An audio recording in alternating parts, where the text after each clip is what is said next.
جن مسجدوں کو میوزیم بنا دیا گیا تھا، آج ان مسجدوں سے 5 وقت کی آواز اللہ اکبر کی بہر آ رہی ہے۔ روس کا صدر جا کر کے قرآن کو اٹھا کر کے اپنے سینے سے لگاتا ہے اور دنیا اس کی تصویر کو دیکھتی ہے اور اسلام کو مٹانا چاہتی ہیں۔ انشاءاللہ وہ طاقتیں مٹ جائیں گی، اسلام زندہ رہے گا۔ کہ ہستی مٹتی نہیں ہماری، صدیوں رہا ہے دشمن دور زماں ہمارا۔ ہمارے اکابر نے ملک کے اندر سیکولرزم کا تصور دیا ہے۔ کون مائیکل آل ہے جو اس تاریخ کا مقابلہ کر لے؟ صرف دلی کے اندر 32 یا 33 ہزار لوگوں کو قتل کیا گیا اور اس کے اندر سب سے بڑی طاقت مسلمانوں کی تھی۔ اور میں ہر گاؤں میں جا کر یہ اعلان کروں کہ انگریز کی غلامی حرام ہے، اس مسلمان کو دہشت گرد بتاتی ہے۔ ہر مسلمان کو دہشت گردی کی نظر سے دیکھا جاتا ہے۔ قیام گاہ پر جہاز سے اتر کر آئے ہیں تو ان کو لینے کے لیے مہاتما گاندھی اور اس زمانے کے جو بڑے بڑے لوگ تھے سب حضرت شیخ الہند رحمۃ اللہ علیہ کے قدموں میں گر رہے تھے کہ دارالعلوم میں شیولنگ ہے۔ ارے پاگل، انسانیت کے دشمن، آج اس دارالعلوم کے پڑھنے والوں کو تم دہشت گرد کہتے ہو، تمہاری عقل کے اوپر خاک پڑ رہی ہے۔ جن مدرسوں کے اوپر تم بلڈوزر چلا رہے ہو، جن مسجدوں پر بلڈوزر چلا رہے ہو، اسلام کی تاریخ کو مٹانا چاہتے ہیں۔ مسلمان کو گھر واپسی کے پروگرام کے اندر لا کر کے ہندو بنانا ہی تو چاہتے ہیں۔ مسلمان زندہ ہے اور جو لوگ مسلمان کو فنا کرنا چاہتے تھے اللہ نے ان کو فنا کر دیا، مکہ فتح ہو گیا۔ اسکول اور کالج اور یونیورسٹیوں کے طلبہ جمع ہوتے ہیں، حکومت کے پیر اکھڑنے لگتے ہیں۔ کوئی مائی کلال کہہ نہیں سکتا کہ ملک کی آزادی کے بعد ملک سے انہوں نے ایک کوڑی کا بھی فائدہ اٹھایا ہے۔ الہ الا اللہ وحدہ لا شریک لہ ونشہد ان سیدنا ومولانا محمدا عبدہ ورسولہ۔ اما بعد، دارالعلوم دیوبند کے عالی قدر محتمین صاحب، صدر جلسہ، اساتذہ کرام، دارالعلوم کے طلبہ عزیز، آج کا یہ دن ہندوستان کی آزادی کی اس تاریخ کو جو 89 سال پہلے اپنے اختتام کو پہنچی تھی اور اپنے مقصد میں ہندو اور مسلمان کامیاب ہوئے تھے، اس کو یاد کرنے کی چیز ہے۔ 80 سال کا یہ پہلا دن ہے جب ملک آزاد ہوا تھا۔ اس آزادی کے اندر ہم اور آپ اس کی تاریخ کو بیان کرنے کے لیے یہاں بیٹھے ہیں۔ ملک کا ہر قوم اور ہر طبقہ اپنے بزرگوں کی تاریخ کو بیان کرتا ہے، ان کی قربانیوں کو بیان کرتا ہے۔ ہمارا یہ فرض ہے کہ آج خاص طریقے پر ہمارے بزرگوں کی کیا تاریخ ہے اور انہوں نے کیا کیا اور اس تاریخ پر ان کو کیا ملا، آج وہ برابر میں اس قبرستان کے اندر مدفون ہیں۔ ان میں ایسے بھی لوگ ہیں کہ جن کے خاندان میں اگر ان کے گھر کی دیوار ٹوٹ جائے تو وہ اپنے گھر کی دیوار بھی نہیں بنا سکتے۔ میں اپنے ان بزرگوں کی تاریخ کو بڑے مختصر انداز میں آپ کے سامنے بیان کرتا ہوں، نہیں، میں دنیا کے سامنے بیان کرتا ہوں۔ جن لوگوں نے ملک کی آزادی میں جیلوں کی صعوبتوں کو، کٹھنائیوں کو جھیلا ہے، انہوں نے ملک کی آزادی کے بعد اپنی ان محنتوں کا پھل پوری طرح حاصل کیا ہے۔ ہمارے اکابر وہ لوگ تھے جو اس قبرستان میں موجود ہیں، کوئی مائی کلال کہہ نہیں سکتا کہ ملک کی آزادی کے بعد ملک سے انہوں نے ایک کوڑی کا بھی فائدہ اٹھایا ہے۔ میرے بھائی، یہ دارالعلوم دیوبند ہے۔ دارالعلوم دیوبند کی بنیاد کا مقصد ہی ملک کی آزادی۔ آپ اگر تاریخ کو پڑھیں گے تو اس تاریخ سے یہ پتہ چلتا ہے، حضرت شیخ الہند رحمۃ اللہ علیہ فرماتے ہیں کہ میں جانتا ہوں حضرت نانوتوی نے دارالعلوم کو کس مقصد کے لیے آباد کیا تھا، لیکن میں ایک بات کہتا ہوں کہ کیوں آباد کیا، آپ کے سامنے یہ تاریخ رہنی چاہیے۔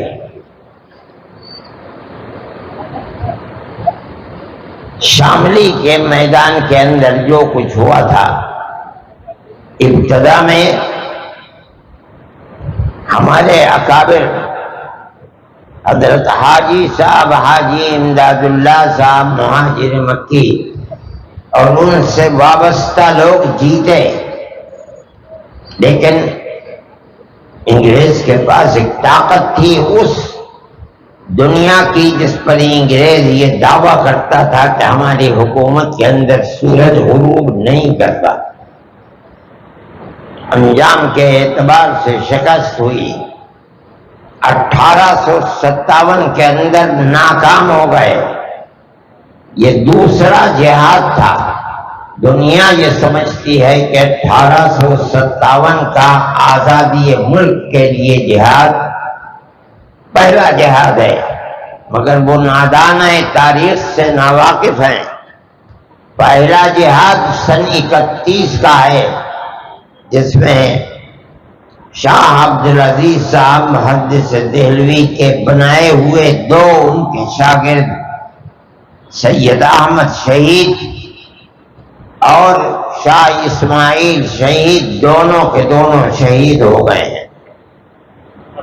اس کے بعد جو لوگ بچ گئے وہ دلی آئے اور انہوں نے 31 سے لے کر 1857 تک ملک کی فضا کو بنایا، جہاد کے لیے میدان بنا کر کے سن 1857 میں ہندو اور مسلمان دونوں کو لے کر جہاد کیا۔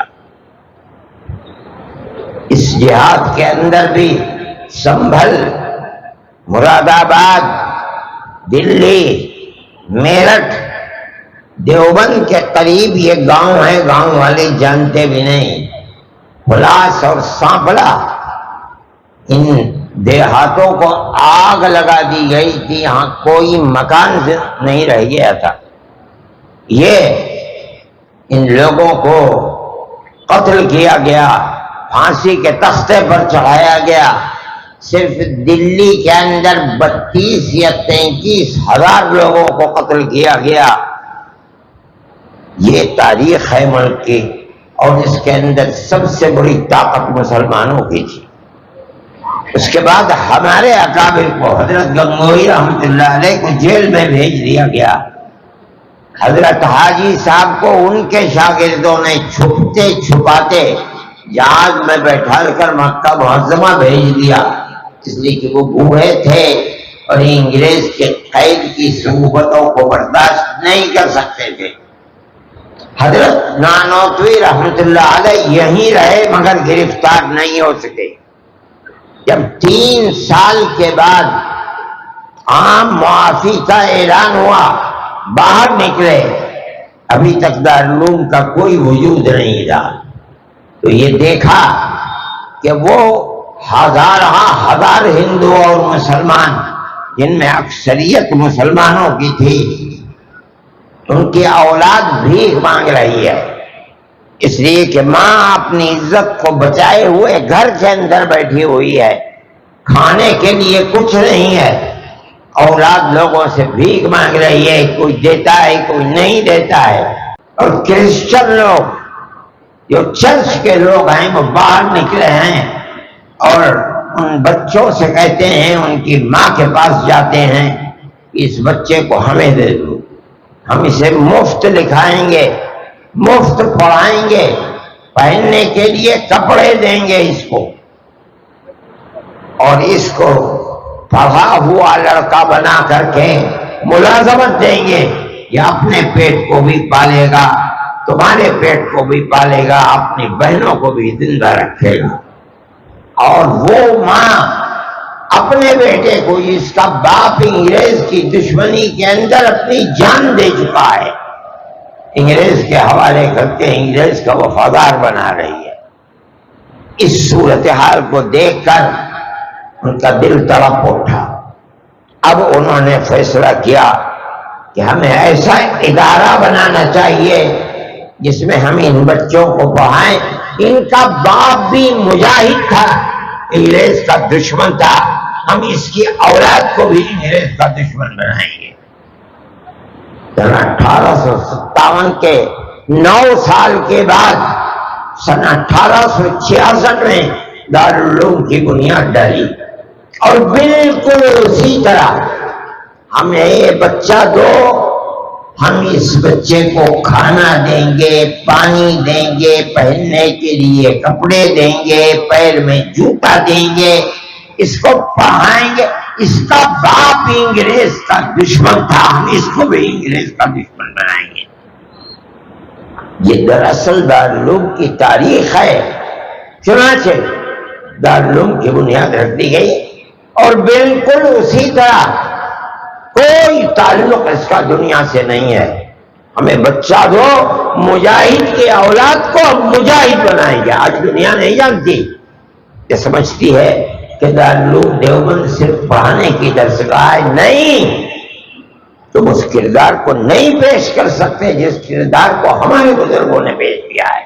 یہیں سے شیخ الہند پیدا ہوئے، یہیں سے مفتی کفایت اللہ پیدا ہوئے، یہیں سے حسین احمد مدنی پیدا ہوئے، یہیں سے حفظ الرحمان پیدا ہوئے، وہ لوگ جنہوں نے اپنی جانیں قربان دی، آج قبرستان کے اندر پڑے ہوئے دنیا جانتی ہے۔ بدقسمتی ہے مسلمان نہیں جانتا کہ اس کے باپ دادا کی تاریخ کیا ہے، ملک کی آزادی ہے۔ دارالعلوم دیوبند،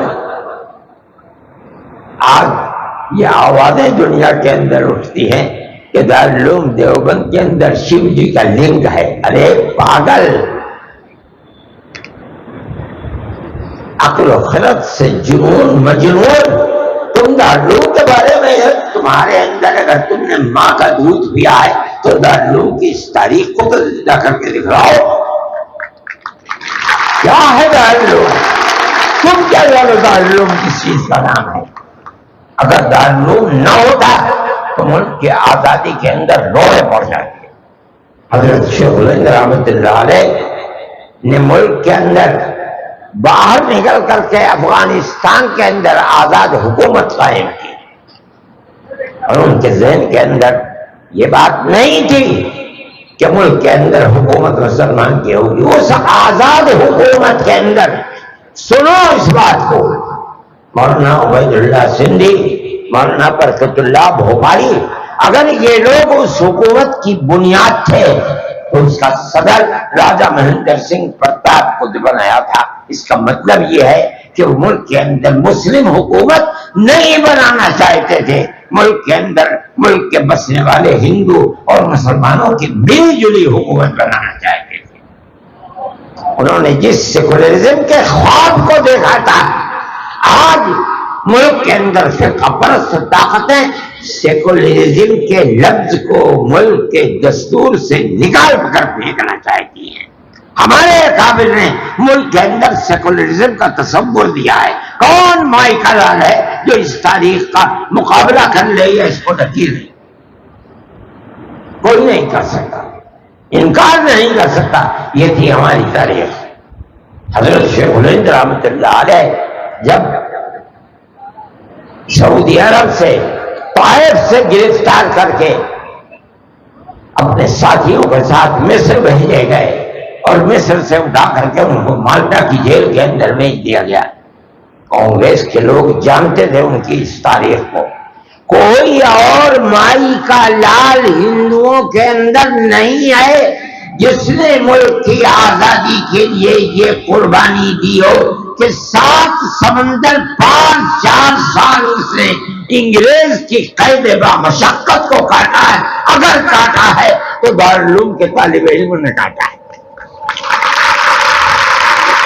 5 طالب علم ہیں، شیخ ہند رحمت اللہ علیہ دیوبند کے طالب علم ہیں، ان کے شاگرد ہیں، مدنی ہیں، مولانا عزیر گل ہیں، میرے تائیزاد بھائی مولانا وحید احمد ہیں، اور اس کے ساتھ ایک غازی پور کے حکیم نصرت حسین، وہ بھی دارالعلوم کے طالب علم تھے، اور حکیم نصرت حسین غازی پوری وہیں انتقال ہو گیا۔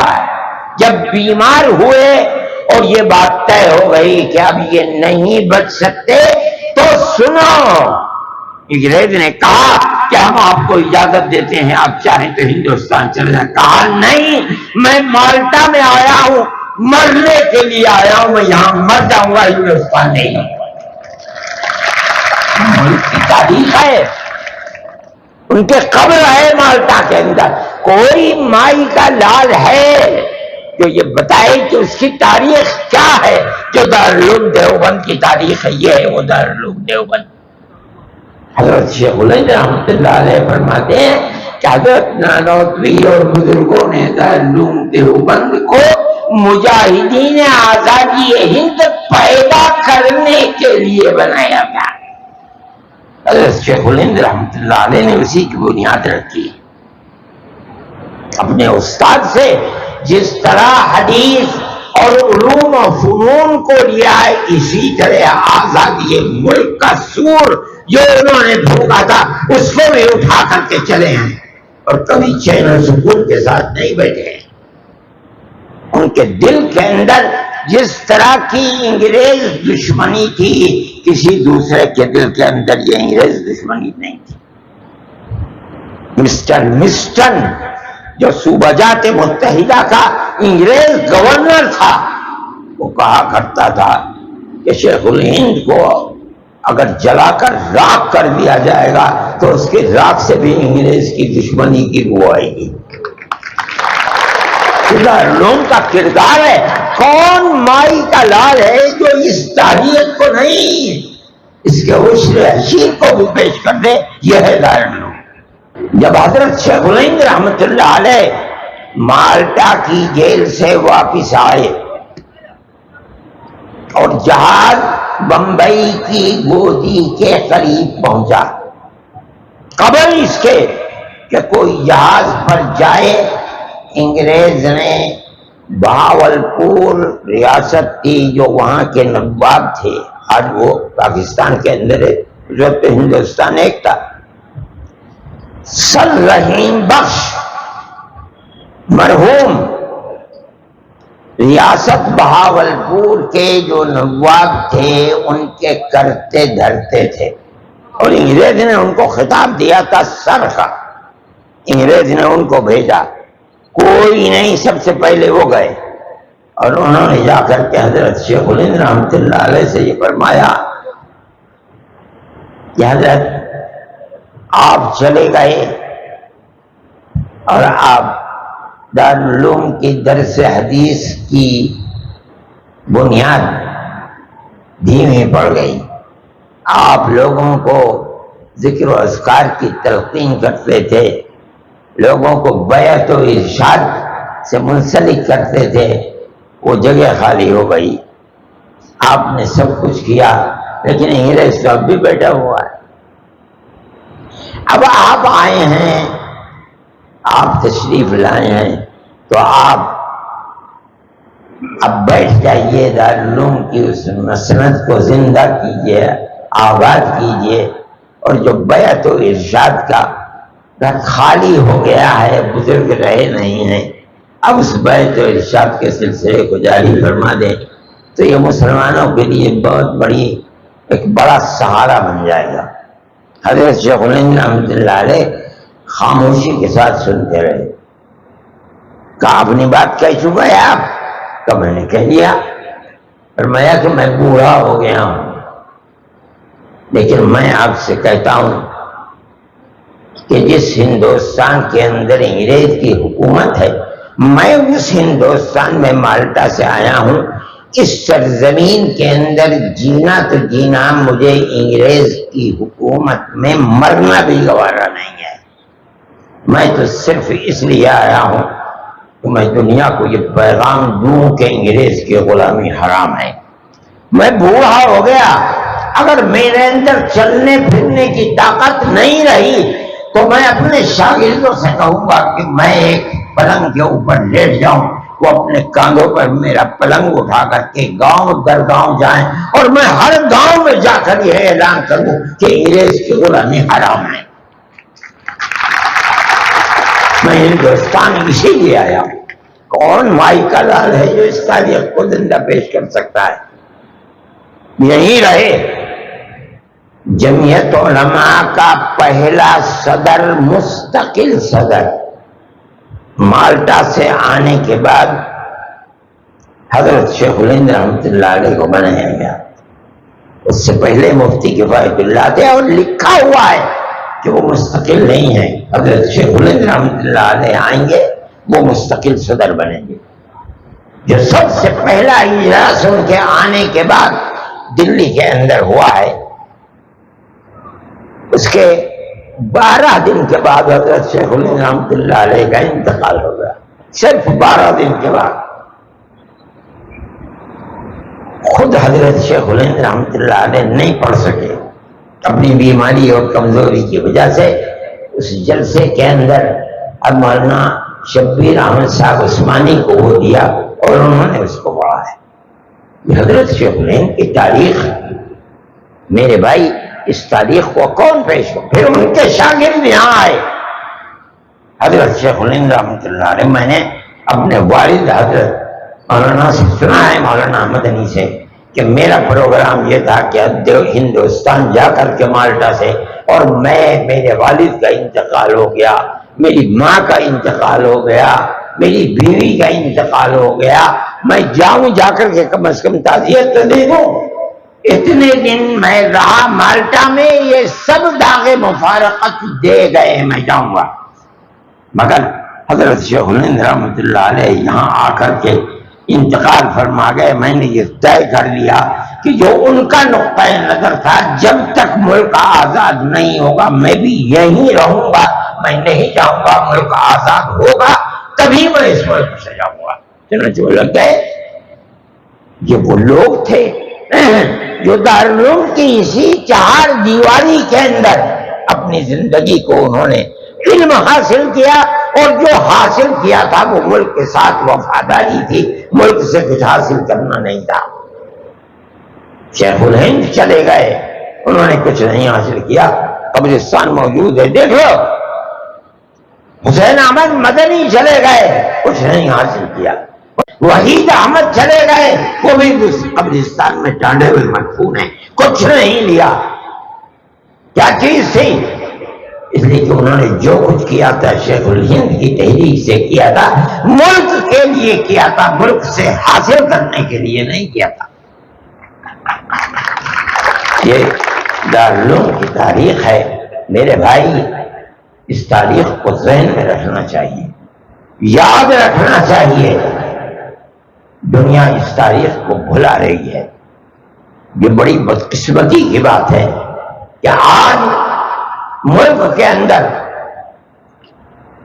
فرقہ پرستی کی جو طاقت ابھری ہوئی ہے، وہ مسلمان جس کی تاریخ یہ ہے، جس کو میں نے آپ کے سامنے بیان کیا، اس مسلمان کو دہشت گرد بتاتی ہے۔ آج بھی میں نے اخبار کے اندر دیکھا جس کے اندر کہتے ہیں کہ 80% مسلمان ملک کے اندر دہشت گرد ہیں۔ ارے پاگل، تم نے ملک کی تاریخ کو کیا جانا ہے؟ وہ مسلمان جس کی تاریخ یہ ہے کہ میں ملک کا دشمن اور دہشت گرد ہوگا، جس کو چاہتے ہو پکڑ کر جس طرح چاہو جیلوں کے اندر بند کر دو، تمہاری دہشت گردی ہے۔ یہ فرقہ پرست طاقتیں دہشت گرد ہیں۔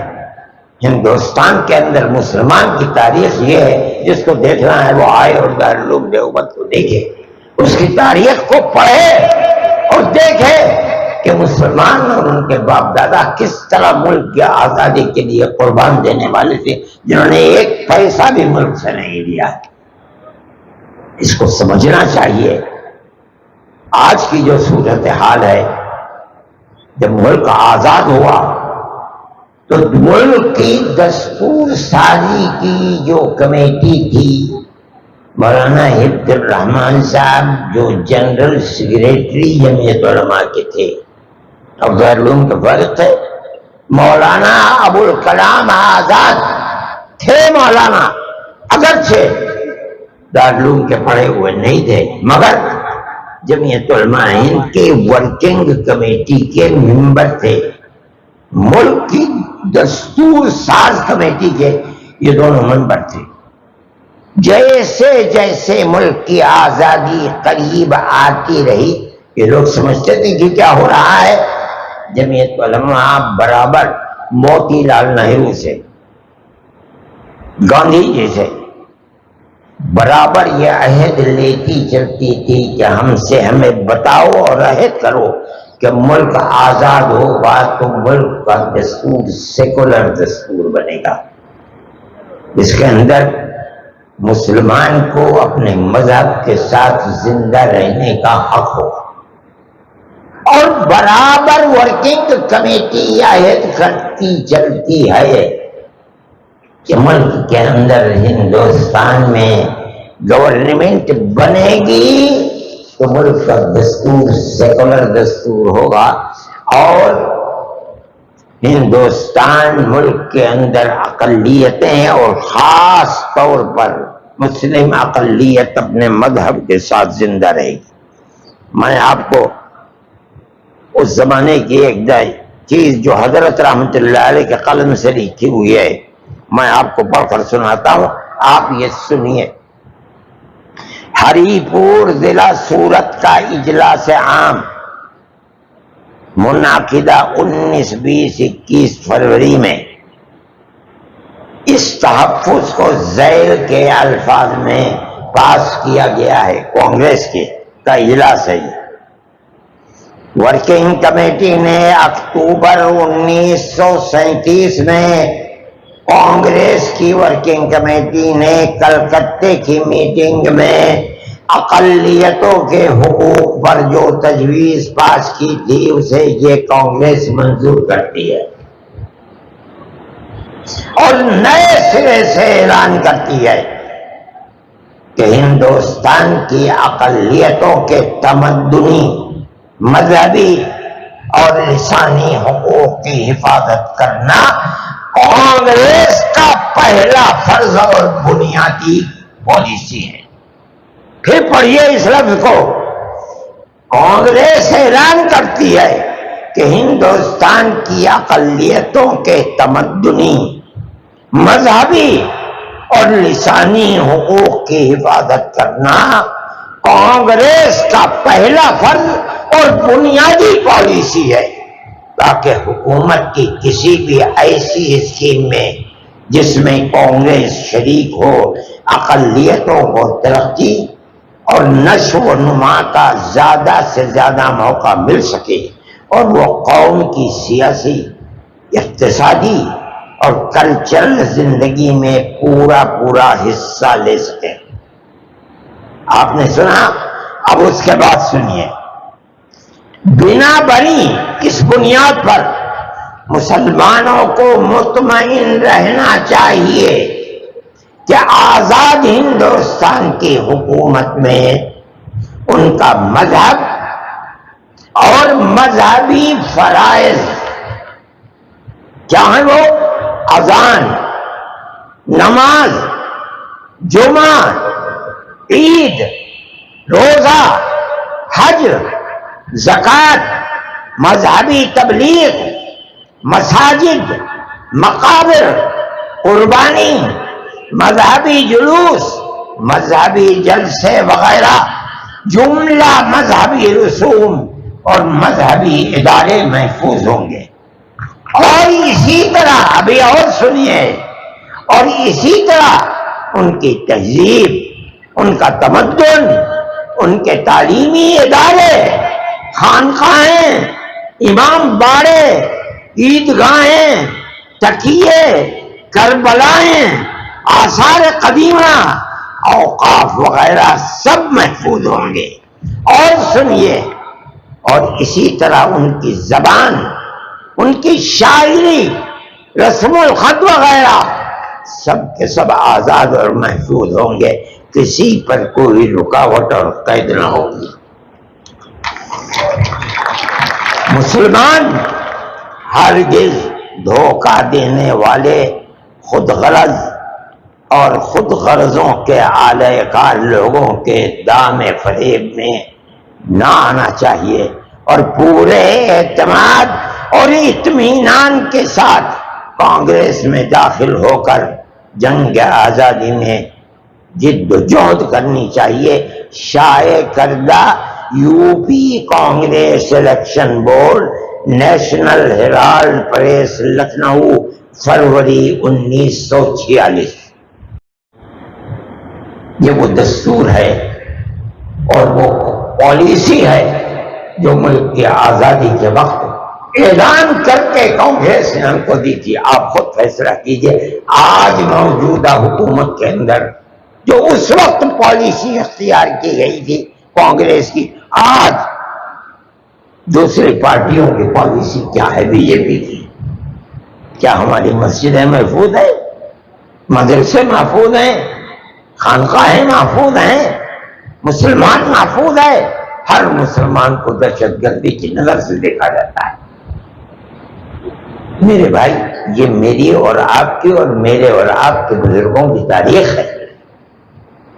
آپ اس تاریخ کو پڑھیے، دنیا اس تاریخ سے ناواقف ہے۔ میں یہ کہتا ہوں کہ ملک آزاد ہو گیا، ملک کے اندر فسادات کے سلسلے شروع ہوئے، مسلمانوں کے خلاف، ہندوؤں کے خلاف فسادات نہیں ہوئے، بدھوں کے خلاف فسادات نہیں ہوئے، کچھ اکا دکا فسادات کرسچنوں کے خلاف ہو گئے، لیکن فسادات کے اندر 95 نہیں 98% فسادات اسی قوم کے لیے جس نے ملک کی آزادی کے لیے اس قلعے کو کھڑا کیا تھا۔ میں آپ سے نہیں کہہ رہا ہوں، میں ساری دنیا سے کہہ رہا ہوں کہ مسلمان کی اس تاریخ کے مقابلے میں اگر مائی کا ڈال ہے تو اپنی تاریخ کو پیش کریں۔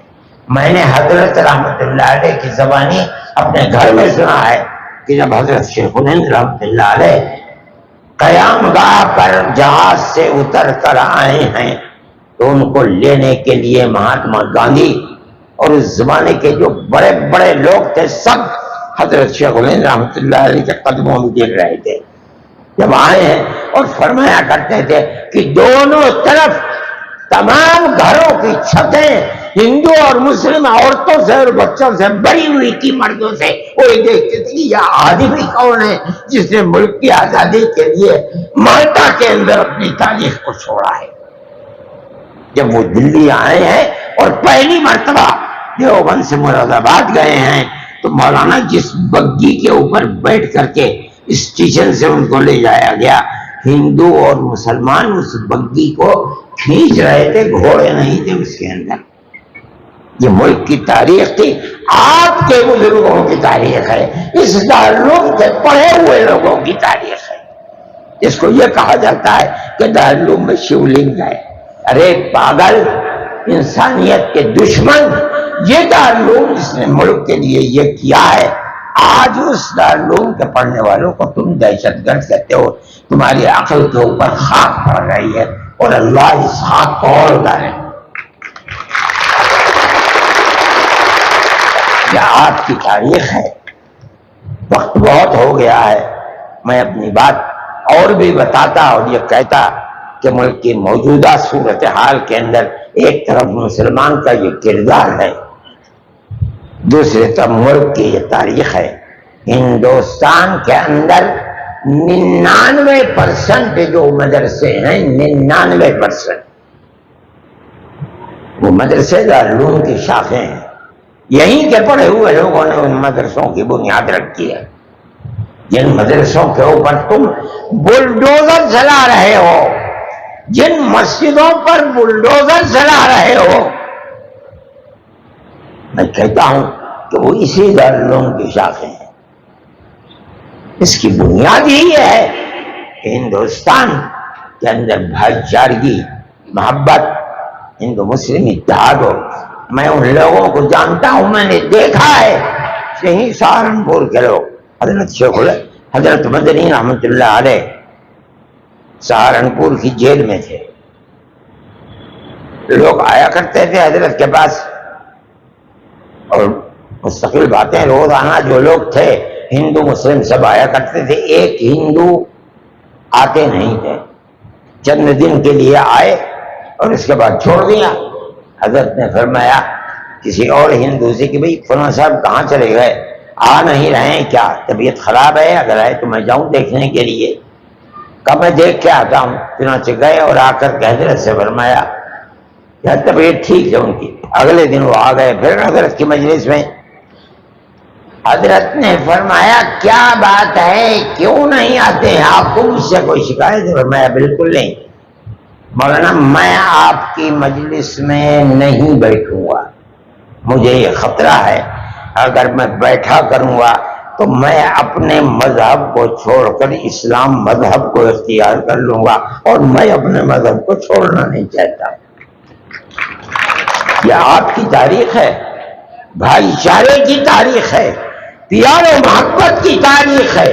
آج حکومت کی بنیاد جو بنیادی پتھر ہے وہ اسی بھائی چارے کی تاریخ کو آگ لگا کر نفرت کی آگ کو جلانا ہے۔ میں کہہ رہا ہوں اس بات کو، اور کیا ہو رہا ہے ہندوستان کے اندر؟ آپ اسلام کو مٹانا ہی تو چاہتے ہیں، اسلام کی تاریخ کو مٹانا چاہتے ہیں، مسلمان کو گھر واپسی کے پروگرام کے اندر لا کر کے ہندو بنانا ہی تو چاہتے ہیں۔ یہ پیار و محبت کی تاریخ نہیں ہے، یہ نفرت کی تاریخ ہے، جس کو آپ بڑھانا چاہتے ہیں۔ ہم اس کے خلاف ہیں۔ آپ اس تاریخ کو دیکھیں کتنے دن چلا سکتے ہیں۔ یہ تاریخ ہے اسلام کی، جو آج کی تاریخ نہیں ہے، اسلام کی 1400 سال کی تاریخ ہے۔ پہلے دن جب نبوت آپ کو ملی ہے مکی زندگی کے اندر، مکہ آپ کا مخالف ہو گیا، 13 سال وہاں گزار کر جب اتنی زمین تنگ ہو گئی کہ فیصلہ کر لیا گیا کہ آج گھر سے نکلے محمد علیہ السلام کو قتل کر دو، اللہ نے انہی کے درمیان سے نکالا۔ ابو بکر صدیق رضی اللہ تعالیٰ عنہ کے گھر گئے، وہاں سے دونوں کے دونوں غار میں آ کر چھپ گئے اور وہاں سے اٹھے اور اس کے بعد مدینہ منورہ چلے آئے۔ یہ ہندوستان کی یہ اسلام کی تاریخ ہے۔ مکہ معظمہ کے اندر سے آئے مدینہ منورہ، آپ کو زہر دیا گیا، جادو کیا گیا، وہاں آپ کے اوپر سے پتھر ڈال کر یہودیوں نے آپ کو قتل کرنا چاہا۔ یہ تمام چیزیں اور جنگ پر جنگ ہوتی رہی، لیکن مسلمان زندہ ہے، اور جو لوگ مسلمان کو فنا کرنا چاہتے تھے اللہ نے ان کو فنا کر دیا، مکہ فتح ہو گیا۔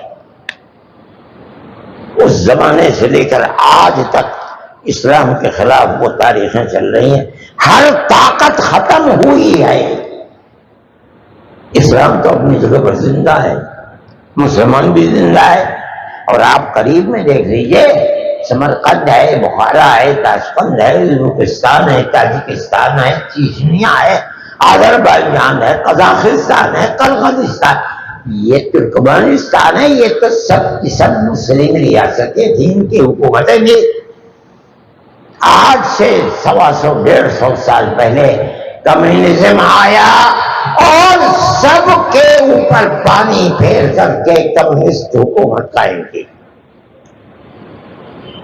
لیکن آپ دیکھیے تو ان بادشاہوں کا تو نام و نشان مٹ گیا، مسجدوں کو میوزیم بنا دیا گیا، مسجدوں کے اندر جانا بند کر دیا گیا، مسجدوں سے نمازوں کی آواز بند ہو گئی، لیکن وہ وہی کمیونزم جس نے ان تمام مسلم ریاستوں کے اوپر پانی پھیر دیا تھا، خدا افغانستان جیسی فقیر ملک کے دلدل میں پھنس کر کے کمیونزم کی ریڑھ کی ہڈی ٹوٹ گئی، تمام ممالک آزاد ہو گئے۔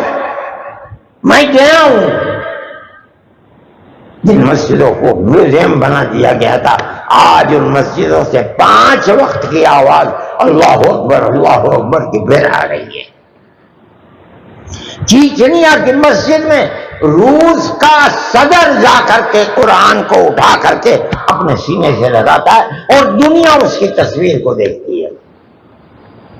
میں کہتا ہوں کہ جن طاقتوں نے اسلام اور مسلمانوں کو مٹانا چاہتا تھا، اللہ کا وعدہ ہے یریدون ان یطفئوا نور اللہ بافواہہم ویابی اللہ الا ان یتم نورہ ولو کرہ الکافرون۔ سب طاقتیں مٹ گئیں، اسلام تو اپنی جگہ پر زندہ ہے، اور میرا ایمان ہے، میرا دعویٰ ہے کہ قیامت کے قریب تک اسلام اسی طرح زندہ رہے گا انشاءاللہ۔ جو طاقتیں آج ابھر رہی ہیں اور اسلام کو مٹانا چاہتی ہیں، انشاءاللہ وہ طاقتیں مٹ جائیں گی، اسلام زندہ رہے گا۔ میرے بھائی، میں پھر کہتا ہوں کہ گھر واپسی کے پروگرام کو ختم کرو، پیار و محبت کی زندگی کو پھر اٹھاؤ، بھی زندہ رہے گا، ملک میں بسنے والے بھی زندہ رہیں گے۔ اور اگر تم اس کے خلاف چلو گے تو اللہ کا فیصلہ، میرا ایمان ہے، میرا عقیدہ ہے کہ اللہ کا یہ فیصلہ ہے کہ اسلام کو زندہ رکھنا ہے۔ اسلام زندہ رہا ہے، اسلام زندہ ہے، اسلام انشاءاللہ زندہ رہے گا۔ میرے بھائی، یہ تاریخ ہے ہماری اور آپ کی، ہم اس تاریخ کو زندہ رکھنا چاہتے ہیں، اور ہم یہ سمجھتے ہیں کہ ہماری یہ تاریخ انشاءاللہ اللہ چاہے گا تو زندہ رہے گی۔ اقبال کے جو شعر کو پڑھا تھا میں، اس شعر کو کچھ بات ہے کہ ہستی مٹتی نہیں ہماری، کچھ بات ہے کہ ہستی مٹتی نہیں ہماری، صدیوں رہا ہے دشمن دور زماں ہمارا، اس وقت سے لے کر آج تک دشمن رہا ہے۔ اقبال صحیح کہتے ہیں، کچھ بات ہے کہ ہستی، بات کیا ہے؟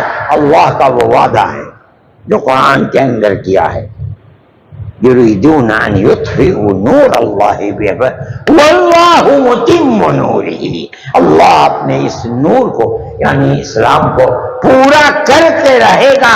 اور ہمارا عقیدہ ہے، حضرت محمد صلی اللہ علیہ وسلم نے فرمایا ہے کہ جب قرب قیامت ہوگا اور دنیا اللہ اللہ کہنے والا کوئی بھی زمین میں نہیں رہے گا، قرب قیامت میں ان لوگوں کے اوپر قیامت آئے گی۔